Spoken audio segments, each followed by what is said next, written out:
কালকেও আমি শুনে আসলাম, একটা ফেসবুকে ভিডিও আসলো, শায়েখ আহমদুল্লাহ, প্রায় যুবকরা তাকে চিনে। এই শায়েখ আহমদুল্লাহ কি বলছে জানেন? আল্লাহর সামনে কিয়ামতের ময়দানে নবীরা সেখানে অস্থির থাকবে, আপনার পীর কোত্থেকে সুপারিশ করবে? যার যার আমল তার একমাত্র বাঁচার অবলম্বন। অতএব এই কথা ঠিক না যে পীর ধরলে বা ওসিলা ধরলে সে নাজাত করে দিবে। আহমদুল্লাহ সাহেব বলেছে ওলিদের কোনো অস্তিত্ব থাকবে না, আর নবীর তো অস্তিত্ব নাই, ওলিরা কি করে শাফাত করবে? নাউজুবিল্লাহ খান। আমি আহমদুল্লাহ সাহেবকে বলতে চাই মিডিয়ার মাধ্যমে, ও চূড়া মেশকাত শরীফ ভালো করে পড়ো। মেশকাতের 5611 নম্বর হাদিস, অধ্যায় নামটা বলছি কিতাবুজ জুহদি বাবু যিকরি শাফাআহ। এই বাবের ভিতরে হাদিসটা এসেছে। আল্লাহর নবীর সাহাবী উসমান বর্ণনা করেন 3 শ্রেণীর ব্যক্তি কিয়ামতের মাঠে শাফাত করবে। মারহাবা কোন? কয় শ্রেণীর ব্যক্তি? 1 নম্বর হচ্ছে নবীগণ কিয়ামতের মাঠে সুপারিশ করবে। কি মনে হয় সব নবীদের সেরা নবী আমাদের নবী মুস্তাফা? চিল্লা এখন ঠিক কিনা? এই যে বললো নবীর অস্তিত্ব থাকবে না, আপনাদের কি মনে হয় মৌলবীর ইমান আছে না গেছে? জুড়ে কোন আছে না গেছে? আমার নবী বলেন কিয়ামতের মাঠে সর্বপ্রথম আমি নবী আমার রওজাত থেকে উঠব, ওয়া আউয়ালু শাফিঈন ওয়া আউয়ালু মুশাফফাঈন। আমি নবী প্রথম সুপারিশ করব, আমার সুপারিশ প্রথম আল্লাহ কবুল করবে। কোন সুবহানাল্লাহ। এক। দ্বিতীয় নম্বর বলা হচ্ছে এখানে যে কি সুম্মাল উলামা, দ্বিতীয় নম্বর যারা আলেম হবে, উলামা হবে, পীর বুজুর্গ হবে। মুশরিকুল্লাহ দরবার শরীফের ইমতিয়াজ কেবলা, উনি শুধু হাকিকতেই পীর নয়, শরীয়তেও যেমন পীর, হাকিকতেও তেমন পীর।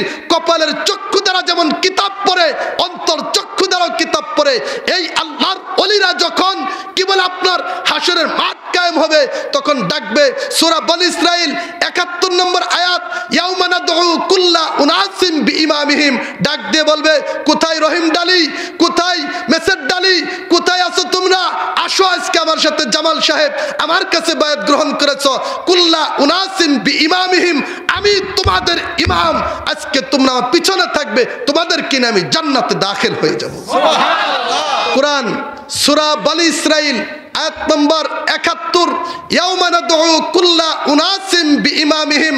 একটা ব্যাখ্যা এসেছে আপন আপন পীর কিয়ামতের মাঠে ডাক দিয়ে বলবে, ওহে জামাল, আমার কাছে বায়াত গ্রহণ করেছো, তরিকতের কাজ করেছো, গুড, তোমাকে ধন্যবাদ। কোথায় আওলাদ সাহেব, হাজী সাহেব, তুমি হজ করেছো, আসো আজকে আমরা একসাথে আল্লাহর জান্নাতে দাখিল হয়ে যাব। সুবহানাল্লাহ। কোরআন মানেন? কোরআন বলছে তৃতীয় নম্বর কে সুপারিশ করবে? বলেন সুম্মা শুহাদা, যারা কি রয়েছে আপনার শহীদগণ রয়েছে, যারা নিজের জীবনকে ইসলামের জন্য, দেশের জন্য যেই সমস্ত মুসলমানরা শহীদ হয়েছে, এরাও সুপারিশ করে জান্নাতে নিয়ে যাবে। কোন সুবহানাল্লাহ। জবান থাকলে আওয়াজ দিয়ে বলুন কোরআন হাদিস সত্য, আহমদুল্লাহ মিথ্যাবাদী। কথা কোন ঠিক কিনা?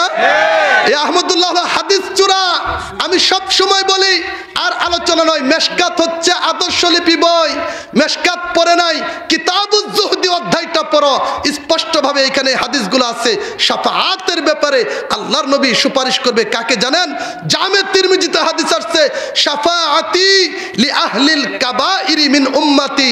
ওই যে আপনি কবিরা গুনাহ করছেন, ওই যে আপনি নামাজ পড়েন নাই, ওই যে আপনি জিনা করছেন, চুরি করছেন, বেপরদায় চলেছেন, সুদ খেয়েছেন, ঘুষ খেয়েছেন, এইগুলা হলো কাবিরা গুনাহ। আল্লাহ নবী বলেন কাবাইরি, বড় বড় যে কবিরা গুনাহ করেছো, আমি নবী তো আছি। সুবহানাল্লাহ। আরো জোরে আমি নবী আছি। কিয়ামতের মাঠে তোমরা চিন্তা করো না, শুধু একটু ভালোবাসা রেখো, ওলিদের কদমে যাও।